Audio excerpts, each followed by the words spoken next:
boy, do I hate the title of this video. I promise you it's not clickbait, but I also promise you it's not true to my character. And this is gonna be completely raw and honest to my journey. So in full honesty, about 2 years ago, on paper, I was a multimillionaire. Based off of note portfolios and inventory and deals and and cash in the bank and investments. Liquid, about a year after. Just turned 29, so it's like 27, 28, somewhere around there. And I'm definitely not the most successful person by any means, but I came from very, very, very humble beginnings. In fact, I think I'm the first person in my family to ever do this, let alone do it at a young age. There was no example, no blueprint, and pretty much no handouts. But I've been incredibly fortunate in my life, and I'd be BSing you if I said I did this all on my own. I've had blessing on blessing on blessing delivered to me. I've had a lot of good luck. I've had a lot of good fortune, had a lot of serendipity, and I don't want to pretend like this is somehow all me. I think there's been a lot of help beyond just my nuclear family on like a God spiritual deeper level. And so I don't want to take credit for all this. And I recognize that this could be gone in the blink of an eye. I'm really not that attached to it. It's not my identity. That's why making a video like this is so silly to me. In elementary school, I was put in special needs classes. I had a really bad speech impediment. I couldn't even say my own name, Sumner. I had horrible social anxiety. I was the smallest kid in middle school, high school. I weighed a little under 100 pounds my freshman year of high school. Didn't really have a close relationship with my dad. Grew up with a single mom most of my life. On paper, I was never going to become the person that I became today. On any level. Like if you polled my peers in school, they would probably peg me as the least likely person to become the person that I've become. I don't say that to boast, but I say that to highlight a point. And that is the first thing that you need to do along your journey is create the identity of the person that achieves the things that you want to achieve. Because my identity never lined up with becoming this person. There was one day that I consciously chose to step into the identity of this guy. And if you ask anyone that grew up with me, every facet of my life has done a 180. In every regard. There's not one area that hasn't. And it's because I changed my identity. Now you might be saying, Sumner, how the hell do you change your identity? Well, honestly, one of the easiest ways is to pick someone that you like. Someone that's a role model that you know, or maybe you don't know. David Goggins, Joe Rogan, like whoever, the person that you look up to, study them. Learn from them and start pretending that you're them. Mirror them. Think about what would they do in this situation? How would they think? What would they act like? I think even sometimes creating a pseudonym for yourself, a new identity, a name that you step into when you do things.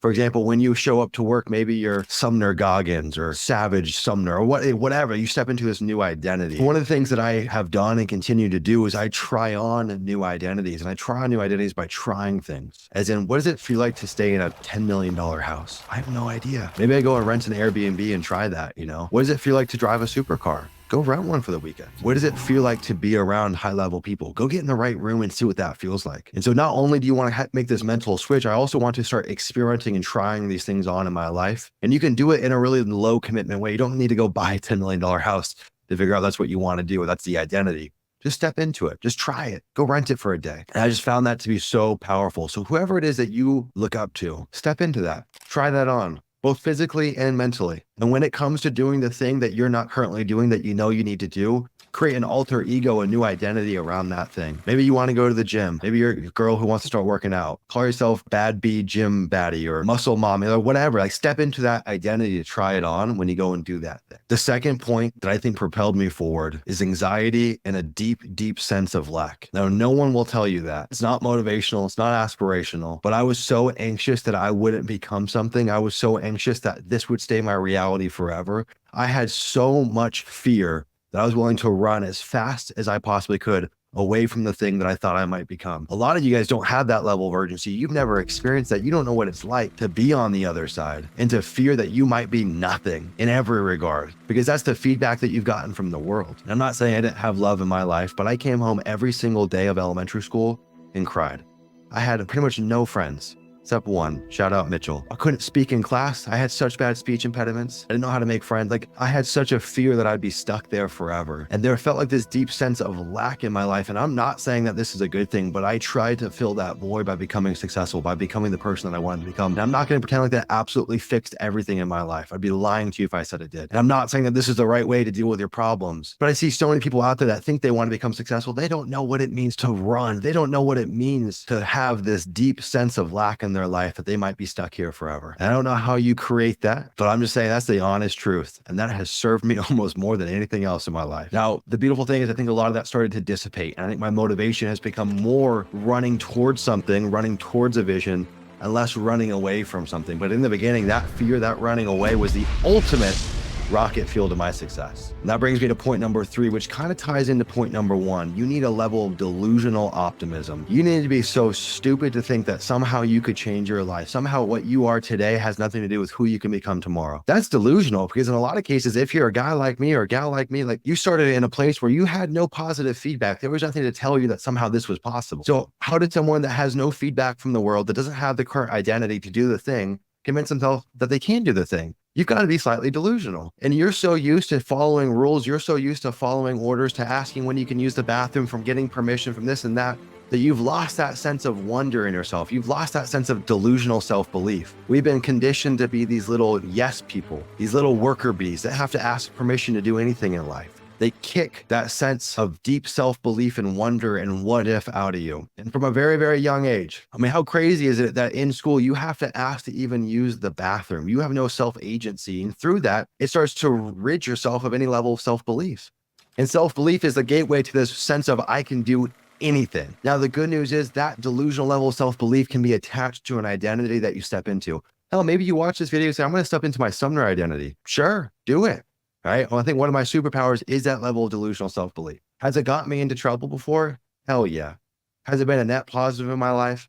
Hell yeah. I see so many people that are so stuck in this physical 3D reality of what's right in front of them. That's all they can create. And they're so used to being a little order taker that they lose that sense of self-belief, of self-agency, of being delusionally optimistic. In fact, one of our core company values is delusional optimism. I only want to be around delusional optimists. Now, caveat, I will say there's a time to be pragmatic. There's a time to be a realist. But when you're drawing up your life in the beginning, when you're dreaming up that big vision, when you're trying to go from nothing to something, screw the pragmatic. Get that pragmatic logic out of your life. It is about being delusionally optimistic.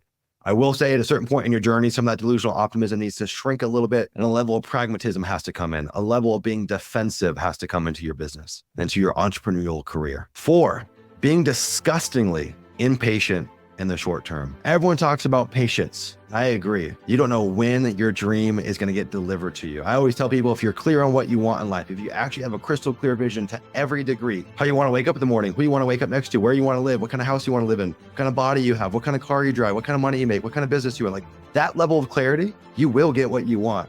I just don't know how, and I don't know when. And so yes, you need to be patient about the divine timing of everything in your life. But for the stuff that you can control, the stuff that's actually within your wheelhouse, you need to be disgustingly impatient. If you walk past the trash and you don't take it out, you're not impatient enough. You're kicking the can down the road. You walk by the sink, there's dishes in there, handle that shit. Same thing. There's stuff stacking up on your to-do list, or you got to call that client, or you got to do that thing. Do not wait. And it's not even so much so that literally that thing can't wait. It's not.